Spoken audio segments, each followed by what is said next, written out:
Inédit, j'irai flipper chez vous sur la chaîne YouTube Samuel Flipper Passion.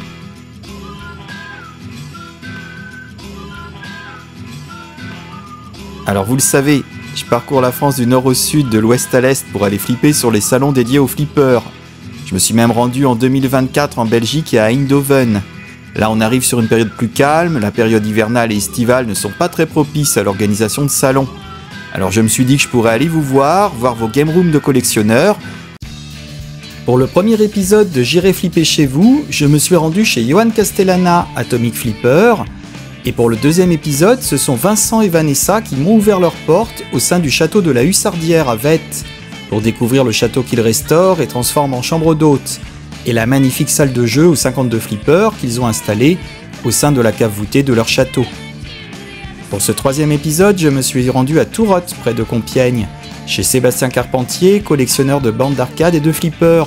Il partage sa collection un samedi après-midi par mois dans un espace aménagé et sécurisé.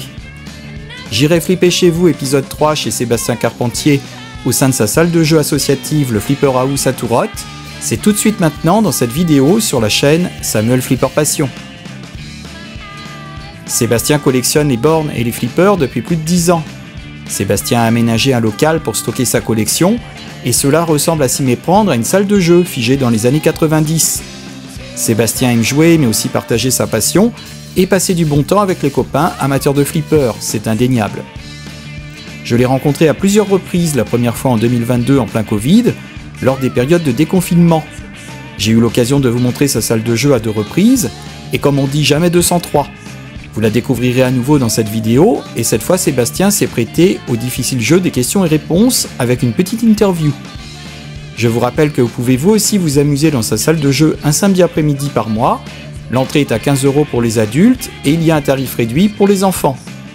Les machines sont ensuite en free play toute l'après-midi. Plus de détails sur le descriptif de la vidéo. Allez, à moi de flipper chez Sébastien au Flipper House à Tourotte.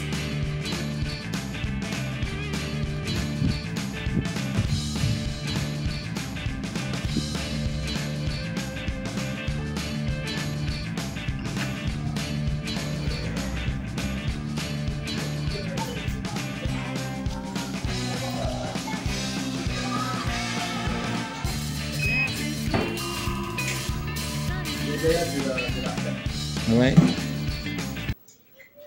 Ça marche ou ça marche pas. C'est le verdict à l'allumage. Là, le problème, c'est dès que tu commences à faire des modifications sur les cartes mères, c'est pas forcément plus d'origine.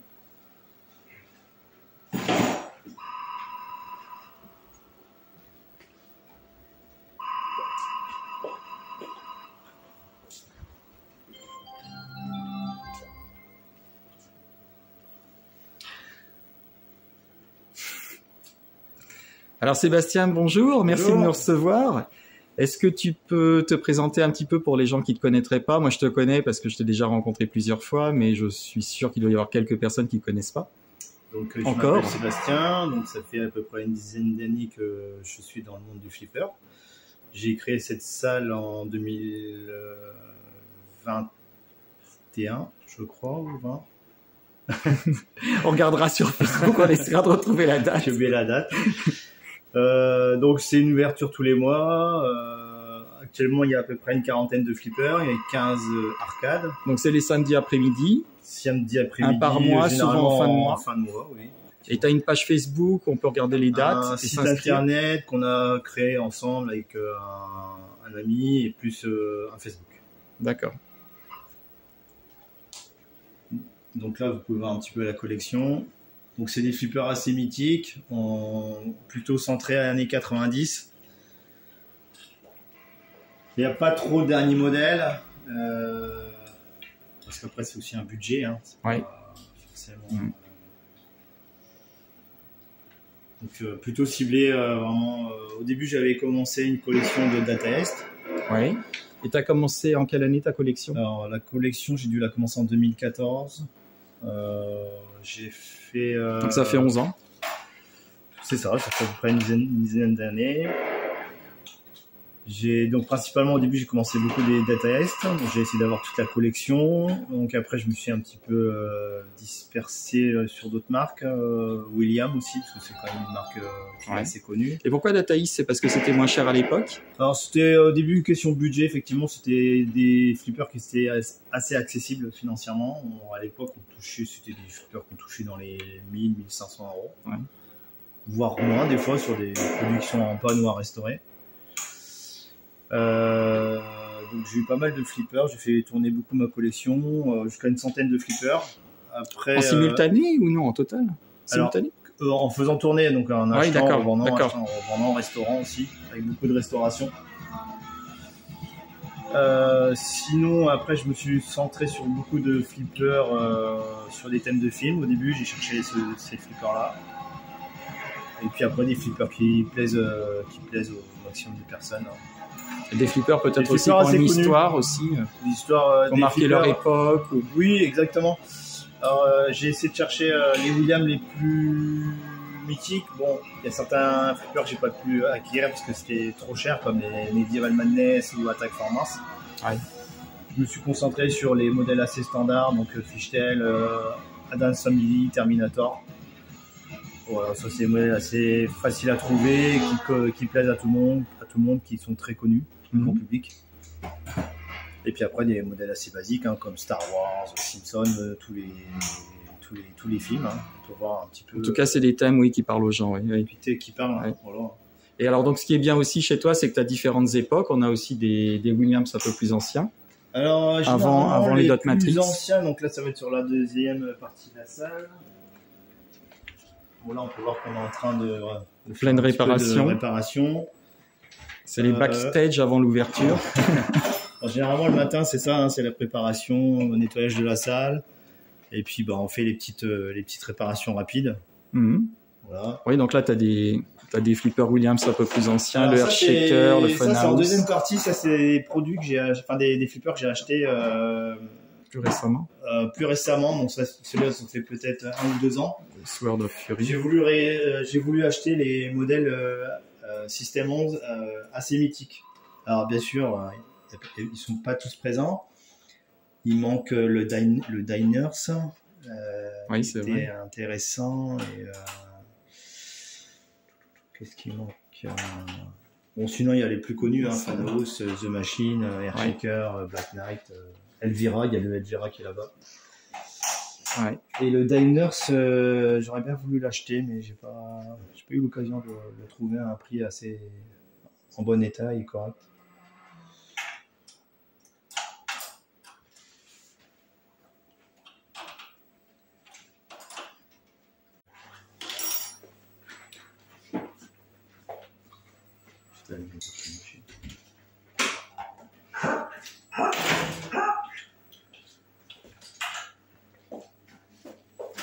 I'll be back.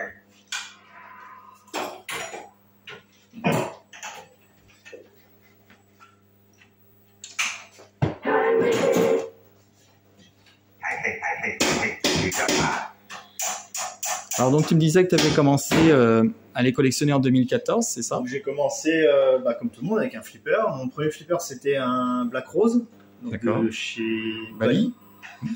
Après j'ai enchaîné sur un... Je suis remonté loin dans le temps. Un Nain Fatal. Alors c'est pas celui-là mais c'était un autre modèle. D'accord. Puis après, tout doucement, j'étais à 3, 4, 5. Après, forcément, il a fallu un petit peu de place. J'ai commencé à avoir une dizaine de flippers. C'est là que j'ai commencé un petit peu d'exploitation pour pouvoir accueillir de nouvelles machines et puis pouvoir les stocker dans les cafés en attendant. Et après, j'en ai commencé un petit peu à en stocker à gauche, à droite. Puis après, j'ai commencé à acheter plusieurs lots. Après, bien sûr, chaque flipper a dû être restauré on va dire 70% des flippers qui sont présents ont été tous restaurés ou réparés. Parce que forcément, on n'achète pas que des flippers en super bêta, on va un peu les restaurer. Et après, j'ai décidé d'ouvrir une salle de jeu. Donc le projet il a commencé en 2019 et il a été abouti 2020-2021. Donc dans ma collection, j'ai acheté pas mal de lots, aussi quelques pièces où j'ai dû acheter chez les particuliers, comme par exemple la Dance Family. Donc ça, c'est un flipper que j'avais racheté à un particulier, Oui. qui était pas en super bêta. Bon, la caisse est dans son jus. Le plateau, il a été un petit peu retouché, avec quelques éléments neufs dedans. Pour restaurer une machine comme ça, j'ai dû dépenser à peu près peut-être 800 € de pièce, à peu près. Le Terminator 2 à côté, ça c'est un flipper que j'avais acheté dans un lot où il y a eu pas mal de restaurations dessus, pareil. Parein, à chaque fois, ça peut être des restaurations sommaires. Bon, celui-là, il y a eu les autocollants ont été changés parce que les caisses étaient vraiment en mauvais état. Voilà. Après, il y a beaucoup de flippers achetés dans des lots ou chez des anciens exploitants. Forcément, c'est des flippers qui sont pas forcément neufs, hein, mais qui sont jouables. Il y a toujours quelques petites réparations à faire. Voilà. Un des derniers flippers que j'ai acheté, par exemple le Fan House. Donc ça, c'est un flipper que j'ai acheté en Italie, qui était vraiment en mauvais état. Je pensais, j'ai acheté sur photo et quand j'ai reçu, bon, j'ai eu quelques petites surprises. Donc forcément, c'est pas forcément les meilleurs achats. C'est un flipper qui me revient fini à 5 000 €. Donc c'est pas la meilleure affaire du siècle. Après, maintenant il est en bon état. Hein. On peut le voir, il y a pas mal de pièces neuves, à peu près plus de 1 000 € de pièces. Donc, pour résumer, les achats en Italie, il faut s'y connaître un minimum. Faut pas, c'est pas à la portée de tous.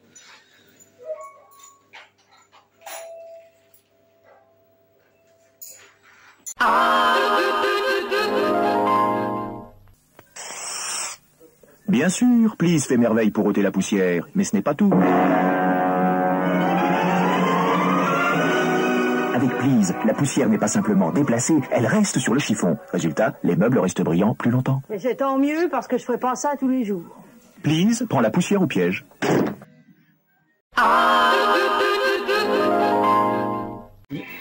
Dans la salle de jeu, on a aussi quelques bandes d'arcade.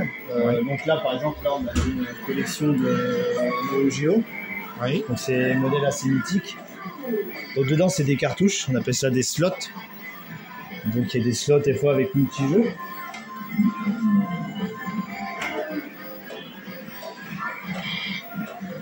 C'est ce qu'ils appellent les fameux slots MVS, c'est ça? Exactement ça. Ça va, j'ai quelques notions en arcade alors. Bon, après, il y a les bornes mythiques, hein, Ultron, hein, tout le monde connaît. Oui. Les classiques de Sega. Après, on a un petit peu d'émulation. Donc là, mettons, ça c'est une borne Sega d'origine Afterburner qui a été modifiée. Dedans, avec un écran cathodique, c'est une Mega Drive dedans. Oui. Voilà. Avec le jeu Space Harrier. Il y a un multi-jeu, en fait, on a une centaine de jeux Mega d'accord. Drive dedans. Donc on peut changer au fur et à mesure. On a aussi un petit peu d'arcade, de console. Voilà, de la 64. On a d'autres consoles aussi en stock, mais on ne sort pas tout. D'accord. On sort pas tout. Voilà.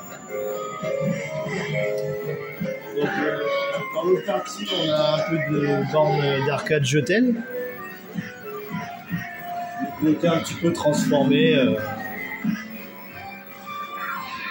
Donc la Jetel, c'est le modèle le plus simple à trouver en France. Oui, il y en a eu beaucoup. Hein. Et il y en a énormément. On a un petit peu de jeux de voiture. Bon là c'est de la Jetel encore, là tout ça c'est de la Jetel. Donc il y en a avec des PCB d'origine. On a des PCB d'origine comme par exemple Cadillac et Dinosaure. Là c'est une borne multijeux. Donc là on a de l'émulateur avec plusieurs jeux. Oui. Donc, par exemple là c'est une PCB avec Double Dragon 1 et Double Dragon 2. On a deux PCB à l'intérieur qu'on peut switcher. D'accord. Voilà, des Marvel. On a puis le fameux Street Fighter, donc le jeu mythique des années 90. Ça c'est toute donc, ma pareil, jeunesse. ça c'est en PCB avec l'écran cathodique. Après dans la salle on a aussi installé un pouce-pièce, donc ça plaît beaucoup aux enfants. D'accord. Ils peuvent gagner des jouets, des friandises. Voilà pour la partie arcade. Après, on a aussi jeux de voiture, du Crazy Taxi, des Là, choses. il y a la liste des lots, là. Oui, c'est ça. Oui. Voilà.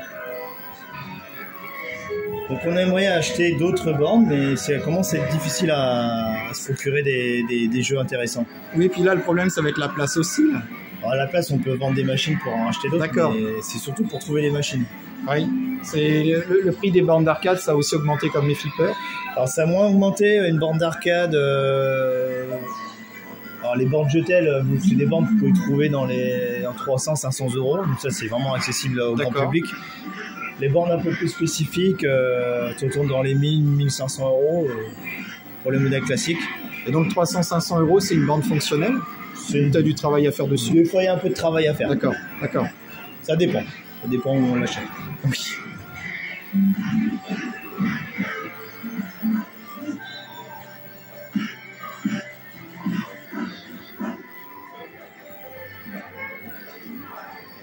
Tu recherches des modèles en particulier, non, au niveau des flippers? Ou alors, c'est des occasions qui font de la le flipper, non, là, le flipper, j'ai un petit peu décroché parce que là, les prix, c'est élevé, un peu n'importe quoi. Et le problème, c'est que il y a beaucoup de modèles que j'ai déjà eus qui sont pas forcément intéressants à mes yeux. D'accord. Après, effectivement, je me tâte à racheter peut-être un flipper récent, un flipper neuf, peut-être le dernier. Je crois que c'est chez Stern, chez Zerger. Chez Stern. Chez Stern, le dernier, c'est le King Kong. Le King Kong ou celui-là d'avant avec Donjons et Dragons. Voilà, Donjons et Dragons. D'accord. Alors moi, celui que je préfère, c'est le King Kong. Mais bon, après, les avis, les couleurs... À voir. Mais le problème, c'est que j'ai quelques machines à vendre et c'est très difficile à vendre en ce moment. Oui. La conjoncture fait qu'il y a des machines qui partent pas.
surprised that you're here with me.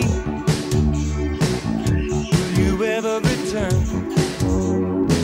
I won't be satisfied till you're by my side. Don't wait any longer. Why don't you come back? Please hurry. Why don't you come back? Please hurry. Come back and stay for good this time. Come back and stay for good this time. You said goodbye. I was trying to hide what I felt inside till you passed me by. You said you'd return. You said that you'd be mine till the end of time. But don't wait any longer. Why don't you come back? Please hurry. Why don't you come back? Please hurry. Come back and stay for good this time. Come back and stay for good this time.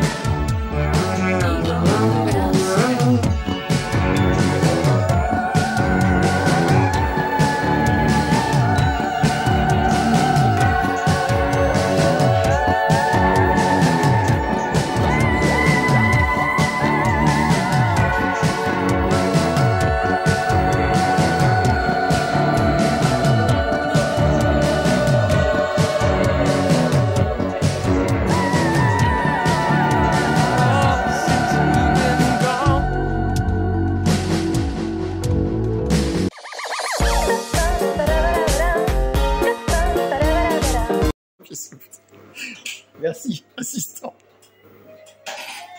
Donc cette salle, donc elle a été ouverte en 2020. Donc ça accueille pas mal de, ça a accueilli pas mal de monde depuis, ça fait à peu près 5 ans. Donc tous les mois, c'est ouvert tous les mois.